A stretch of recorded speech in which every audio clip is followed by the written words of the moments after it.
Call the meeting to order. Roll call, please. Councilman Boyer. Here. Councilman Underwood. Here. Councilman Wilkie. Councilman Weiner. Here. Councilman Dennis. Here. Councilman Gray. Here. Councilman Cook. Here. Councilman Tennant. Here. Gentlemen, pledge of allegiance. I pledge allegiance to the flag of the United States of America and to the republic for which it stands, one nation, under God, indivisible, with liberty and justice for all.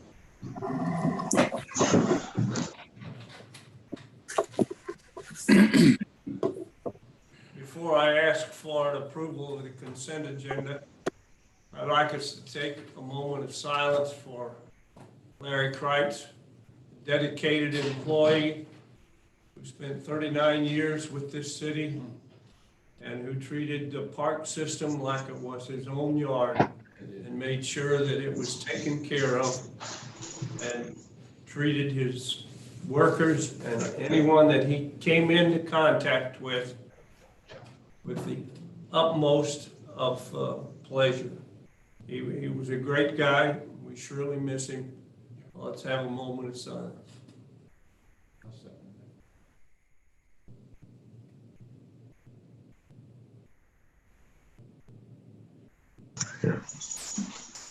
Thank you. You will be missed. Yes, you will. Approval of consent agenda. For tonight's warrants, we have $506,099 even. So moved. Motion's been made and seconded to approve the consent agenda. Roll call, please. Councilman Boyer. Yes. Councilman Underwood. Yes. Councilman Weiner. Yes. Councilman Dennis. Yes. Councilman Gray. Yes. Councilman Cook. Yes. Councilman Tennant. Yes. Motion passes. Remarks of visitors. We received none. We received no request for visitors to speak. Do we have any bids this evening? No, sir. No bids this evening. Ordinances and resolutions. We have bill number 4576.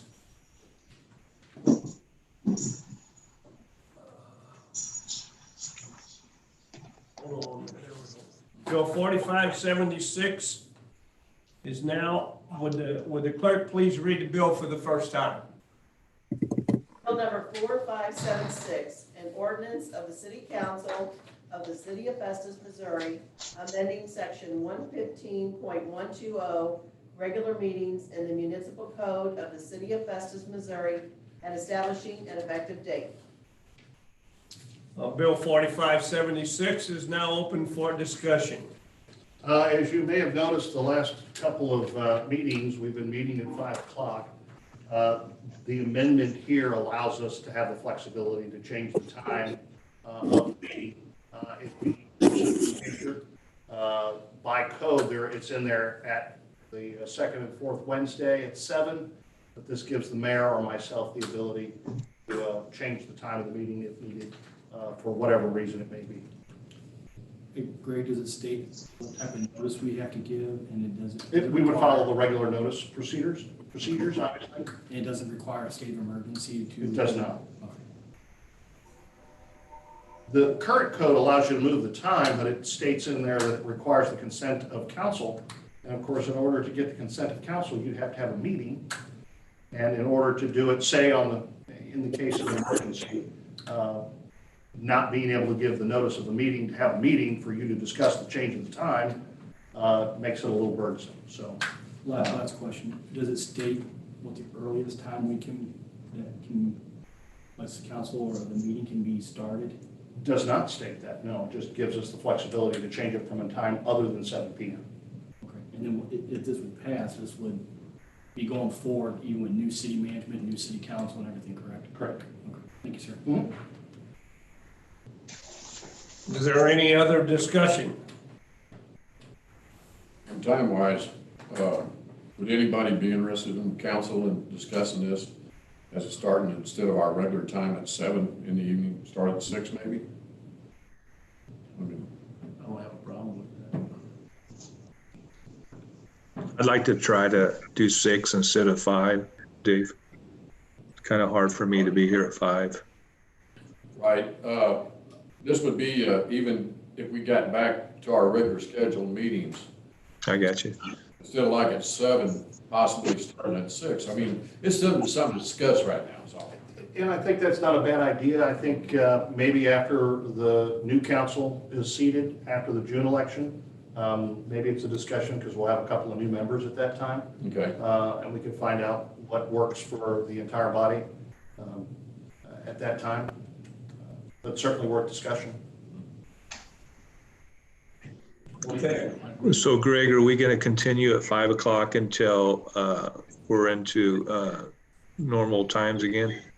Unless it becomes particularly onerous, Jim. Obviously, if you're having some difficulty making the 5 o'clock, I would anticipate that our June meeting would be closer to somewhat normal, although I think we may still be under crowd size restrictions. But we could certainly look at moving it back to 6 or 7. I'm just worried about getting a ticket on the way home, Greg. I have to get here pretty quick, you know. I understand. But we might be able to get that, you know, we might be able to work with it. Okay. Jim, could you talk to your boss about that? Yeah, I tried a little while ago, and I was lucky because they got my computer working for me, so I didn't want to push the issue, you know. Very good. Let's get back to this. I need a motion to suspend the rules and read Bill 4576 for the second time in title only. So moved. Motion Second. made and seconded. All those in favor say aye. Aye. All those opposed say nay. Hearing none, motion carries. Would the Madam Clerk please read Bill number 4576 for the second time?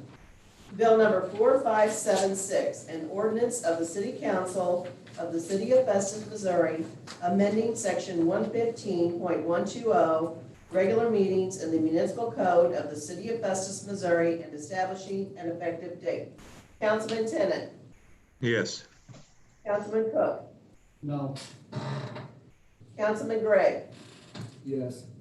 Councilman Dennis, Yes. Councilman Weiner, Yes. Councilman Underwood, Yes. Councilman Boyer. Yes. Motion carries. Bill 4576 has passed. We have Bill 4577 on the agenda. Would the clerk please read that bill for the first time?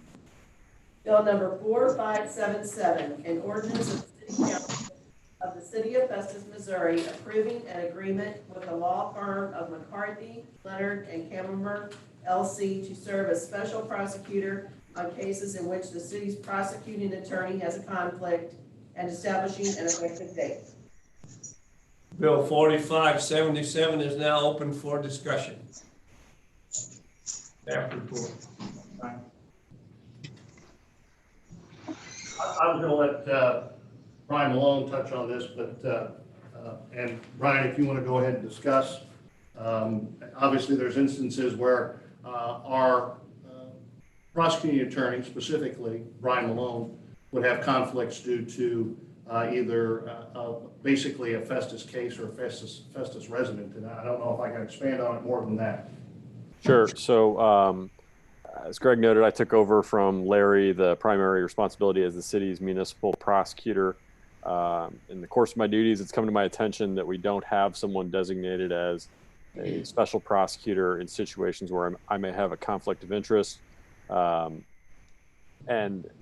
so whenever under the Missouri rules of professional responsibility, if I have a conflict, it's imputed to my entire law firm. So my entire law firm is disqualified. So to make sure that the case can still be handled in a way that is that the public can have confidence in. A lot of cities will appoint a special prosecutor. In my opinion, really every city should do so, so that you don't have to do these, since you don't have to find yourself in these situations.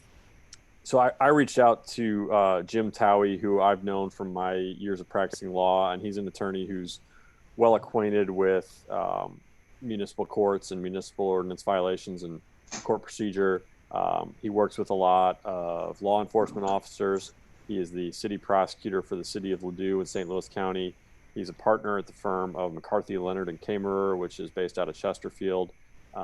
He does not, I'm sure that he has practiced in Jefferson County, but his business is primarily in St. Louis and St. Louis County and St. Charles. I think it's probably a good thing that he doesn't regularly practice around here, because that just eliminates any other possible conflicts or appearances of conflict. And I have every confidence that Jim will do a great job, and he's agreed to handle this at the same hourly rate the city pays me. So there really shouldn't be a financial impact to the city of this. And the way we've set up the ordinance is if I have a conflict, I'll notify the city that I'm recusing myself, and he will just step in to handle it. Is there any discussion?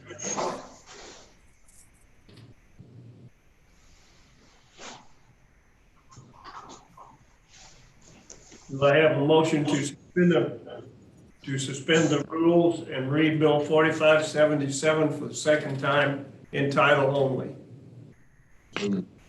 Motion's been made Second. and seconded. All those in favor say aye. Aye. Opposed, say nay.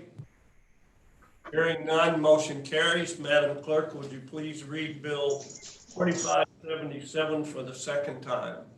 Number 4577, an ordinance of the City Council of the City of Festus, Missouri, approving an agreement with the law firm of McCarthy, Leonard, and Kamerer, LC, to serve as special prosecutor on cases in which the city's prosecuting attorney has a conflict, and establishing an effective date.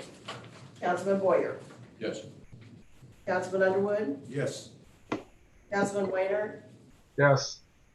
Councilman Dennis. Yes. Councilman Gray. Yes. Councilman Cook. Yes. Councilman Tenen. Yes. Bill 4577 has passed. New business. The attached on the first page after the agenda, page 1, is a list of the liquor license renewals.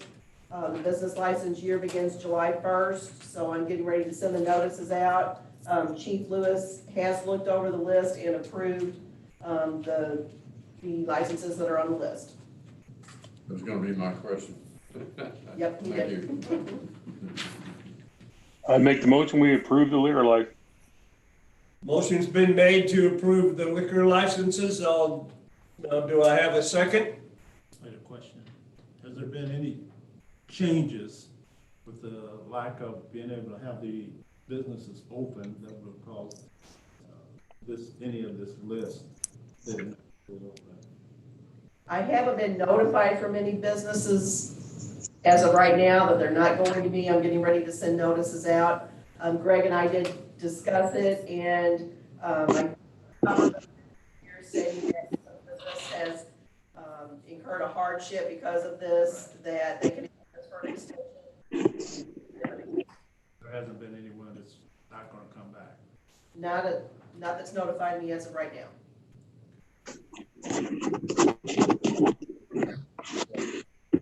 Ella Ram Babo, Quality Inn. Is that something they have out here frequently, or got a bar open out there, or? I believe so, yeah, they have a full liquor license, Really? because they have a lot of, wedding receptions or whatever out there, so. What was the name of that again? It's a third one from the bottom. It's Jala. Jalarambabas, the corporation Jalarambaba. name of the people that own it. It's in the Quality Inn and Banquet Center. Greg, is that the one the Jefferson County Health Department had to break a wedding up? Not that I'm aware of. Not saying it didn't happen, I'm not aware of it. Yeah, I heard about one of them getting broke up out Yeah, I there. thought you sent the email out when it all first happened. Breaking a wedding up? Yeah, there was a wedding reception. There was I'm sorry, I thought it was related to, you're talking about related to the. Well, I just want to see, is their name on its liquor license, because I thought they pretty blatantly, There was you're talking about the health department having to break up because of a yeah, crowd, they a used our size. police, if I recall from the email. Yeah, if I remember correctly, yeah, there was specific to the COVID and the state of emergency, there was a reception that was in violation of the crowd size requirement, Not on here though, right? not on here. Thank you. And I did discuss that with the police department. Yeah, I remember asking. Yeah, when you sent an email and they confirmed what had occurred and, yeah, and the chief's okay with this list. Still looking for a second. I'll second. Motion's been made and seconded. All in favor, say aye. Aye. All opposed, say nay. Hearing none, motion carries. Liquor licenses have been approved. Old business, Done. we have no old business. Reports, Councilman Boyer. I heard that Pine Mountain business is for sale, closing down or something out there. or They've something. had some health issues, and I think the closure has given them time to maybe take a look at that a little closer. So the business in its entirety is for sale. They lease that space. It's been a wonderful addition to downtown. And Yes, it has. I Picks up. really hate that. I know a lot of small businesses are hurting at this time. This time, yeah. Yeah. What was this? As the Pine Mountain up on Main I'm Street. sorry, what exactly was it, what they mainly do? It was a mercantile, old style mercantile. Old time mercantile. It's Real nice family, Ice real good cream place. and Ice cream farm. Right next to Pogalino. Right by Pogolino's. It's my understanding that the gentleman that owns Pine Mountain has been diagnosed with Parkinson's. It was on Facebook. That's the main reason that they're closing their business. And let's see, Greg, I believe you said that all the parks now are available, the parking lots and everything, except the playgrounds? The playgrounds and the restrooms And are restrooms. closed, mainly because they're high contact areas and they're difficult to disinfect on a regular basis. So the parks have remained open the entire time. I think that was a bit of confusion on the part of the public. The parks have been open. We did close the parking lots, but those all opened on Monday as scheduled. We also put some social distancing signage Good. in all of the parks. In fact, we even put one in Schneider Plaza. It's right there on the corner for everyone to see. So encouraging people to maintain that 6-foot distance. Okay.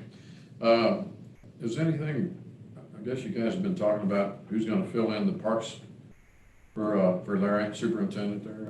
Yeah, that's perhaps a discussion for another day, but I think just up front to say that losing Larry was a tragedy.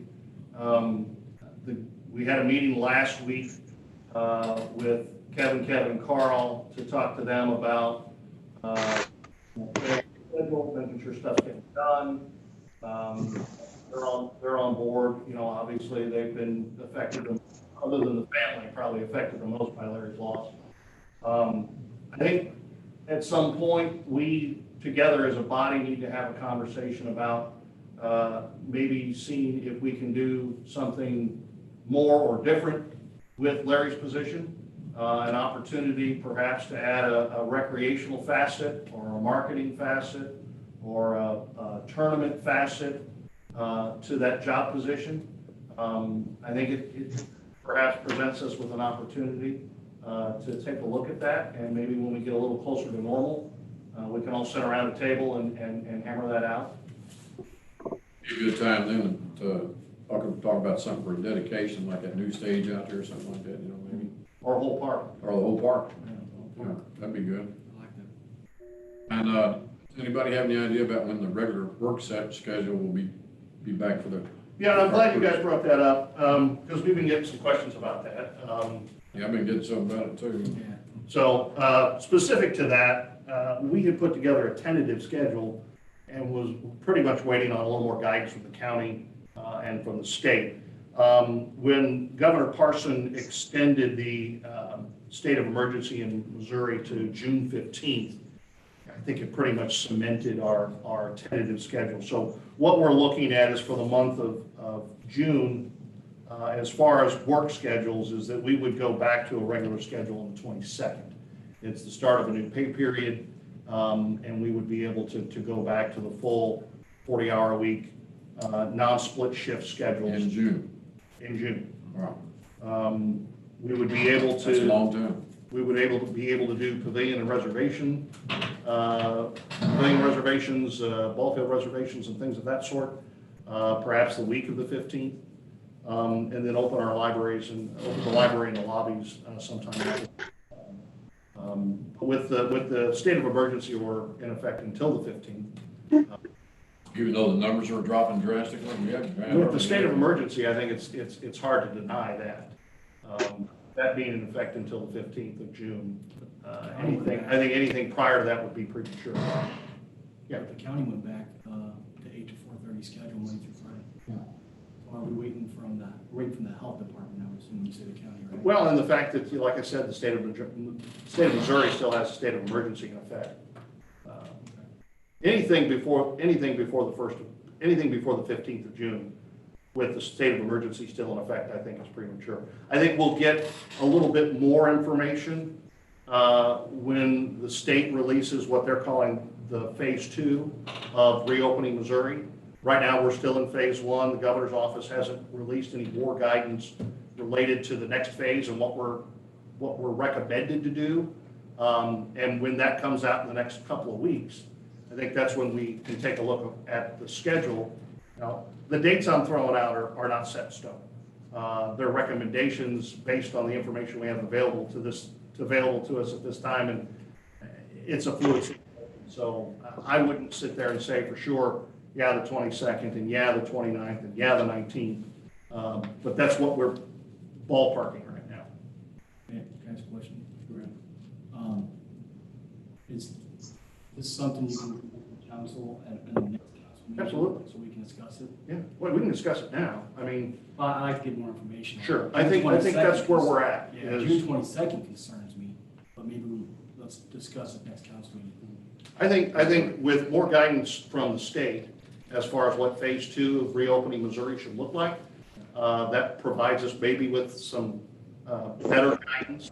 You know, with the state of emergency still in effect, with the limitation on groups of still 10 and less, I think that causes us to want to sit there and say, we're going to need a little more information. Yeah, we've been fortunate in the fact the last few days in the county, we've had 0 or 1 case. Right. And that's wonderful. At this point, though, it may be premature to give you a date for sure. Right. I'm just giving you a sense of it. Can I ask a question? Okay. So, should we, like the emergency's still on, the whole town's opened up. They should open up the restaurants. All those people should go to work. All their families should go to work. All their kids, but not ours. We're better than them? Everybody out there is working. What? I don't understand. Well, not all the businesses aren't open. Should we declare an emergency, like the mayor and us, to keep people from going to all these restaurants and stuff? Because if we can't keep 5 people apart here, my God, the whole citizens. I mean, the town's back to where I went, a bunch of restaurants are open and stuff. But we expect our citizens to work, but not us. I think that's a bad example. I really do. That's just me, maybe, nobody else. Yeah, how do we combat that image, I guess? Well, we've been fortunate, and I think we need to continue to try to be fortunate from the standpoint that we have had some close calls, but we have had no infections with any of our staff. But we are 1 infection away from the loss of a police or fire department. We're 1 infection away from the loss of an entire. So our citizens, little kids out here, little I realize that, babies. Bill. I realize that, Bill. Why don't, if we can do something, let's shut them down then. If we feel it's that necessary that to save ourselves, let's save the people that voted for us and not just throw them under the bus. I'm serious on this. That shocks me that we expect them to, but that's them. We're supposed to represent them and look out for them. Right? This shocks me. It really does. Maybe no one else, they think I'm crazy, but the heck with them people. We're safe. That's all we care about. That seems ridiculous. Just send mixed messages. Yeah. Because the county's open and we're back to work 8 to 4:30, Monday through Friday. Yeah, I see your point. The guy told me that soda was opened up, stores are going, everything's going down there. That's the soda. Are we keeping up with work as we open up, as the city opens up? We've been staying on top of things. That's all I have. It's kind of nice to have the mayor here at this meeting. Councilman Underwood. I have nothing. I know we're gonna miss Larry over at the park. If thing goes long, then we'll miss it. We'll miss him. That's all I have. Councilman Weiner. I too will thoroughly miss Larry, as everybody will, and I think that I did like Greg's idea of the expanding the position that Larry formerly held, maybe getting into some marketing and some different type of scheduling with the sporting events. I think that's a good idea.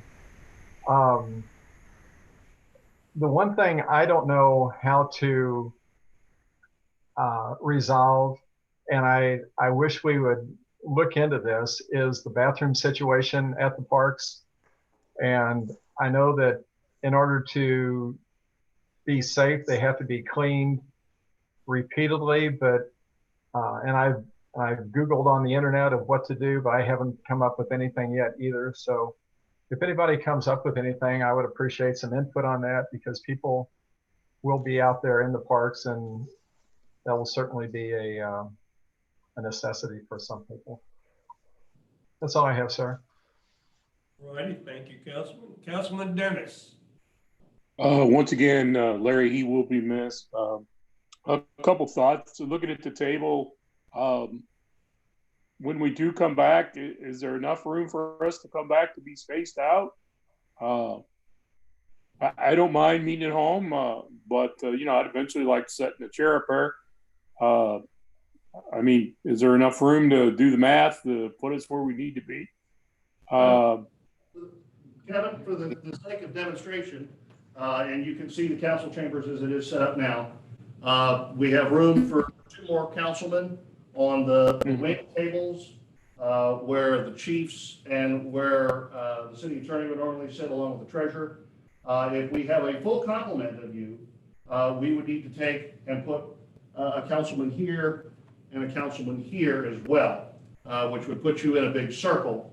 And then we have enough room for 8 more staff in the room if everyone stays socially distanced. So we have a room that will hold 17 people if we keep everyone at a 6-foot distancing. Okay. Well, like I said, with my son, I try to stay at home as much as I can. He's very susceptible to respiratory issues, but you can't stay home all the time. And like I said, I want to eventually get back into things. Reiterating on what Bill said, is there some sort of plan that we could? Are we just strictly waiting on the governor to move it up? Because one thing that comes to mind, comparing Illinois to Missouri, which we get compared all the time, their testing is quite a bit more ramped up than it is in Missouri. So we might be seeing lower numbers. Strictly, the fact is we're not testing as much as I think they are, because I think they can get testing, just by going through one of the sites. I don't see anything wrong with possibly looking at a plan to like Bill said, to try to get up to full strength here. I do think that we're trying to think in the best interest of our employees, not compared to the general public or anything else, but I think we're trying to do what's right. But I guess I could kind of see some of the workers have expressed they'd be glad to get the full crews back.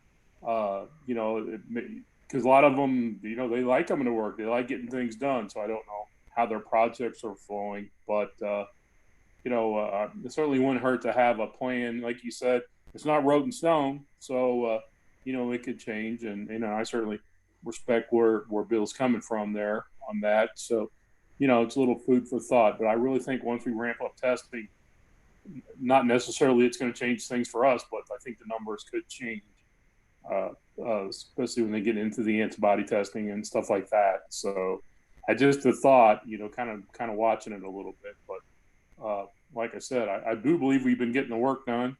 I know there's been some close calls. I still stay in contact with people in the district. People haven't been calling the emergency services, and they're starting to again. So we might see a little change there. So, but that's all I had. Thank you, Councilman Dennis. Councilman Gray. I probably said too much already, but I don't know, like Kevin was just saying, I appreciate that, Kevin, by the way. It's just like, I don't know why we can't have the best of both worlds. I brought that up a month ago, where have only the amount of people you got working, no more. But go 2 shifts, 5 hours and 5, 5 hours and 5. Leave a half hour in between, nobody can even see each other. Then you get twice the work done, you get all the people have access, they can call because people's here. And then the people see that we're working, but nobody, there's not one more person here, because we're doing them in 2 shifts, like 7 to 12, 12:30 to 5:30. And they still can take off the extra 15 hours, whatever, that's fine. But that does the same thing as we're saying we're trying to do, but are we trying it? No, we're not gonna look at nothing except nothing. No ideas, part way back. Anyway, that's the last thing I got to say, but that would give both ends. More work could get done, plus the citizens have more input, plus we'd be working at least partly like our citizens are working. That's all I have, Mr. Mayor, thank you. All right, thank you, Councilman Gray. Councilman Cook. Oh, thank you, sir. Just a few things about Larry. What really touched me the most was in his obituary, he asked all donations be made to Festus Park.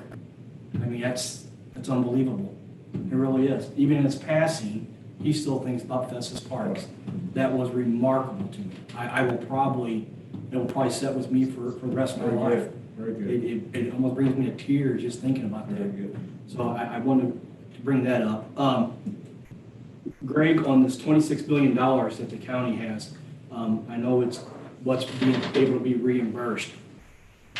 It seems like we don't have a large reimbursement going on. Would our computer network and Zoom be our largest expense, I assume? As far as unbudgeted costs, and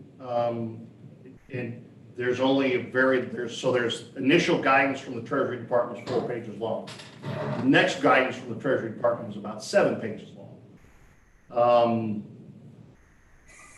What we know to date is that any expenses related to our first responders, our police and our fire, our dispatch, possibly our water and sewer departments, because obviously the critical services they provide,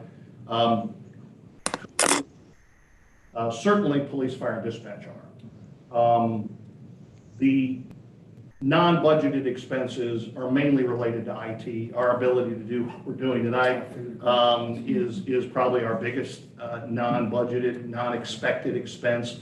We did have some related to some PPE that we had to go out and source and buy, the masks, the sanitizer, things that we just weren't anticipating having to buy. So there won't be a large amount from that perspective. But as far as anything related to directly affecting public health and safety, I think we certainly have some expenses there. Certainly some expenses there. So we did, just to give you an update on that, the county executive sent out a letter last week on Thursday asking for a response by Friday of this week, corresponding with my area administrators. We worked on a letter. I worked on a letter that we all sent to the county executive on Monday. So they are aware that we would like to sit down and have a conversation and talk about the best use of those funds. Obviously, any of the funds that are unused, this is part of the CARES Act. would go back to the federal government, depending on how it's utilized. So we're asking for a sit down with the county executive to further talk about. I think that the lost man hours, from a safety standpoint, are the hours that we really need to see to try to make this whole again. You know, Bill, I think your concerns related to the schedule are a direct reflection of that, because there are parts of the day or an entire day where perhaps work is sacrificed, and because we're doing our best to keep our people safe. So. I would like to have council discuss if we're going to continue to the extending. I would like to have, if council agrees, I'd like to have us discuss this and maybe even consider alternative plans with employee safety still being the number one priority. Understood. Because I do have a small concern. I agree with Kevin. Our responsibility is the employees, but we do have to address the public as well. And when we follow the county, if the county's open, I think the initial thought was we would be open as well. So I'd like to have the council discuss that in the month. And then how would we handle Memorial Day? How's that going to work out? Memorial Day is just that the day falls on a Monday, and the schedule is what the schedule is, just like it would be. So those that are scheduled on Monday are off on Monday and would be here Tuesday, and then the Wednesday, Thursday people would work Wednesday, Thursday. I'm probably, just myself, Dave, everybody else speak up, I'm probably going to ask you to revise that because I don't want to see. I don't see any reason to revise it at this Well, time. because City Hall will be closed Monday and Friday, and it only gives 3 days of public service. But the building still needs its 3 days of rest. I understand, but you can do 3 days of rest Saturday, Sunday, Monday. The agreement was an emergency declaration. It doesn't get it in the following week. If we're open on Friday, then it does only get Saturday and Sunday in the following week. How's the county handling that? Nobody's following? It's only closed on the 30th and 31st, if we do that. Yeah, I don't like that. I just don't. Let me, like I said, I think what we can do is 3 days.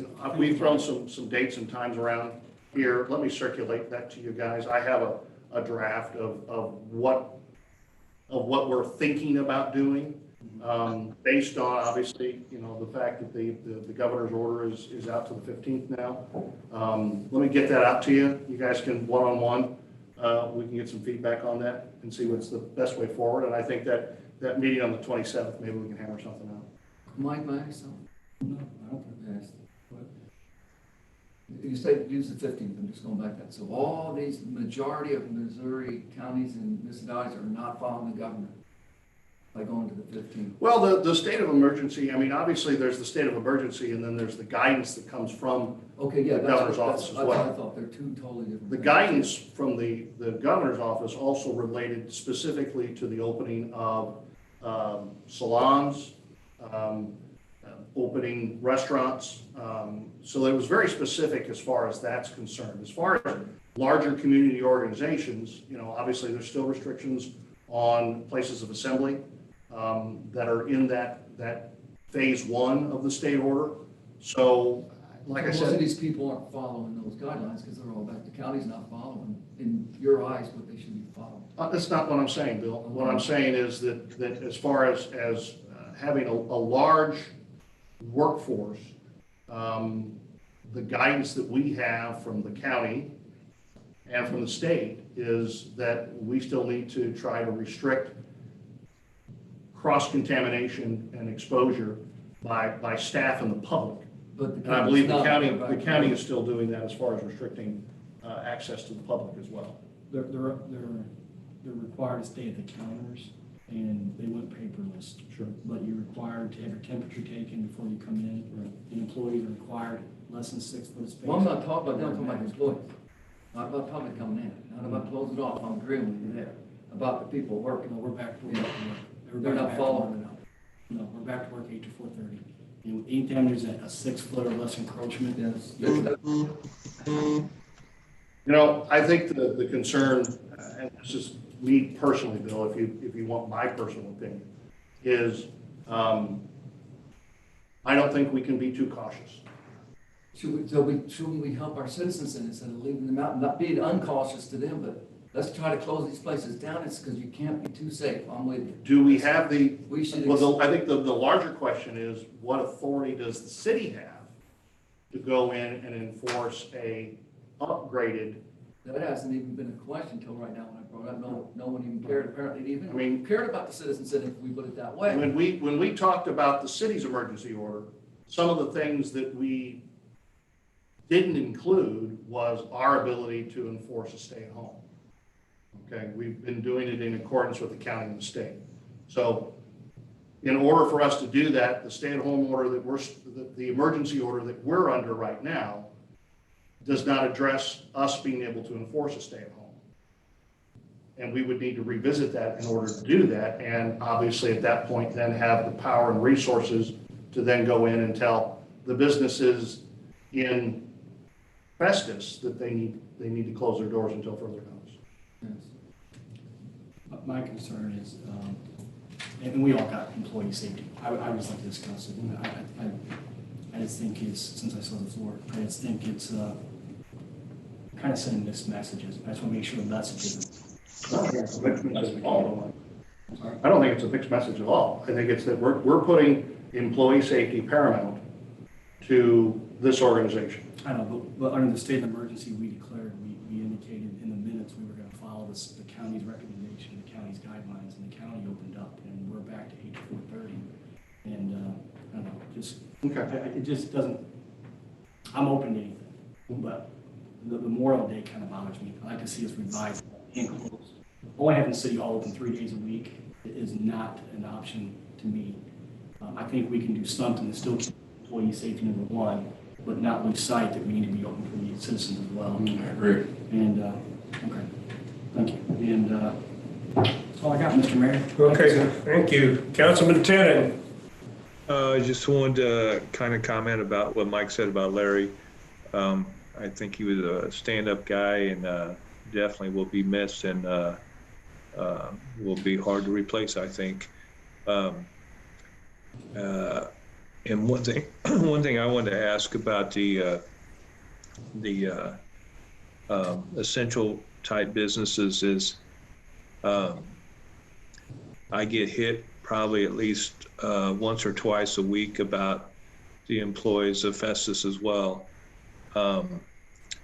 You know, somebody told me, he said, what if everybody at the gas stations and healthcare workers and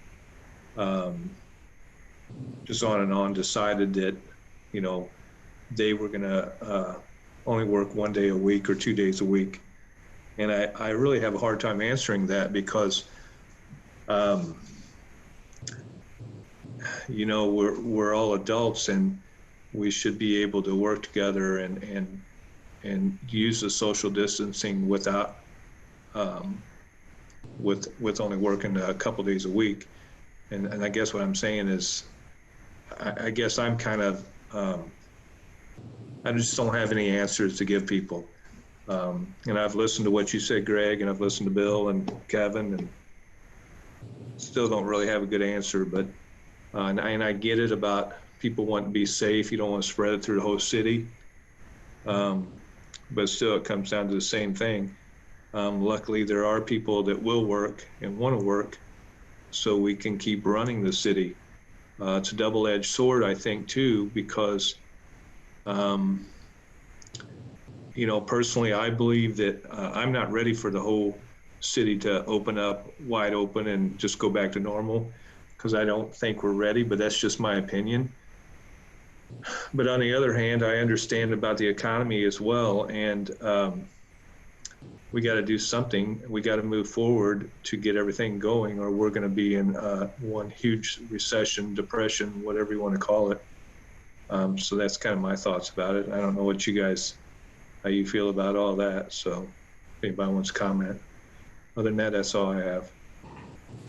Thank you, Councilman.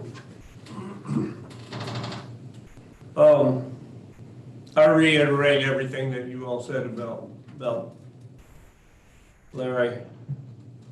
And the thought has already came up as to what we should do as far as naming something for him. So I'd like you to really think about that and see if we can't, at the next council meeting, have a good discussion about what we ought to do.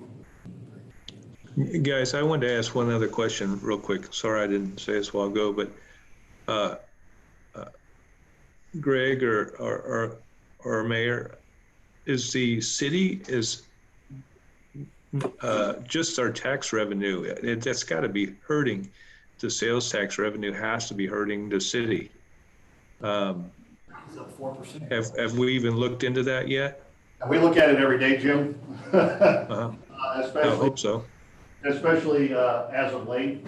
I'll just say that sales tax revenue for March, which are the most recent numbers that we have, were solid.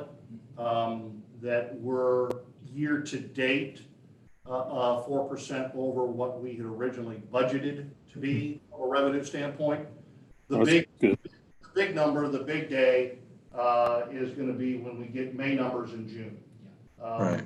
We won't see, I'm sorry, we'll get April numbers in June. So we have numbers through March. We'll get April numbers in June. We'll see May numbers in July. And I think that'll be the telltale sign. And then obviously something we need to monitor, because if we do see a number of businesses that don't reopen or struggle and have to close, that'll be something that we'll need to keep an eye on long term. So yeah, we've watched that like a hawk here lately. We've been fortunate to date, and I think we see the trends at some of our larger retailers, and they've been good. They've been good. Well, this whole thing's really, I think it's really difficult to handle. It would be nice that the unfortunate part that I see is, these small businesses, large businesses, they all want to make money. They all want to exist. They want to survive. And the sad part about it is it seems like they have to turn their back on a lot of the rules and the social distancing that we need to keep in effect to keep the spread from spreading more, or keep the virus from spreading more. But that's, it would be nice if we could monitor or help some of these businesses to make that happen. But I know we can't really step in and tell small businesses what to do. But that seems to me that's the only way it's going to effectively work, is if everybody's paying attention and following the rules and regulation of keeping the distance and trying not to spread the disease over. Well, like I said, it's a double-edged sword. If they're not opening up, they're going to go out of business, and if they open up, that's where it comes into play. But I wish I had the answers, guys. Right. I think cooler heads need to prepare. Any moves, let's just well plan them. If we're planning on doing something above and beyond, let's just really think about what we're doing and try to make good decisions. That's all we can do at this point. Nobody knows. The guy at the Mayo Clinic said this is far from over, and there's a lot of data that's coming in about the spread. How long it can live in the air. We just don't know. Can we live in fear? I live in fear every day. But sometimes we just got to tell ourselves to, see how it goes. So I think all we can do right now is the best we can do. Talk about all the options and try to make good decisions. I don't know that we're going to be able to solve it all tonight, but it's certainly on everybody's mind, and we want to do what's right. We don't want to affect anybody. I worry about that too. You get one person in any department that's around 10 other people. You could very well shut a department down. We could lose our police department. We could lose our fire department. Is there a right answer? I don't know. Personally, I'm glad I'm out of EMS. I got enough worries. It would worry me to death. I talk to those guys. It's scary. Nobody knows. And we're just going to have to really think about our actions and make good decisions, and maybe get some comparisons from the county and other places, and make sure that we're comparing apples to apples. Make sure that our comparisons are good. And like I said, I think we're doing our jobs. We're looking at all the options, and there's a lot of good thinkers here, and I think we can work this out. But I think everybody's wheels are spinning right now. That's the key. We're all thinking about it, and we're trying to get back to normal, and we don't even know what that is anymore. So With that said, Thank you. Thank you. Well for said, Kevin. Gentlemen, we need to go into closed session. I would entertain a motion to go into closed session for the purpose of dealing with matters relating to RSMO 610.0211, legal matters. So moved. Second. Motion made and seconded. Roll call, please. Councilman Cook? Yes. Councilman Tenen? Yes. Councilman Gray? Yes. Councilman yes. Councilman Wainer? Yes. Councilman Underwood? Yes. Councilman Boyer?